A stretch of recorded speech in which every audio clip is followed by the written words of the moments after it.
Bentrovati al meteo.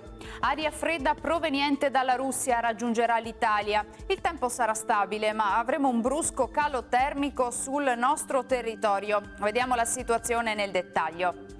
Sul Veneto la giornata di venerdì 12 febbraio sarà asciutta, non sono attese piogge particolarmente degne di nota.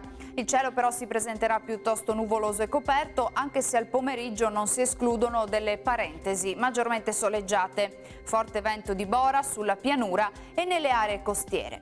Temperature, come detto, in sensibile diminuzione, con la colonnina che potrebbe portarsi su valori davvero pungenti, minime sotto zero praticamente ovunque, massime non oltre i 3 gradi. Ci spostiamo ora sul Friuli Venezia Giulia, dove il contesto sarà lo stesso, sempre tempo stabile, con maggiore presenza di sole qui. Il cielo si presenterà al massimo poco nuvoloso. Temperature minime sui meno 5 e meno 2 gradi, massime intorno a 1-2 gradi.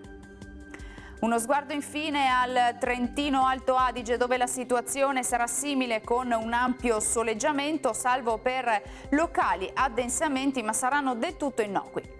Temperature minime intorno ai meno 6 gradi, massime invece di poco sopra lo zero.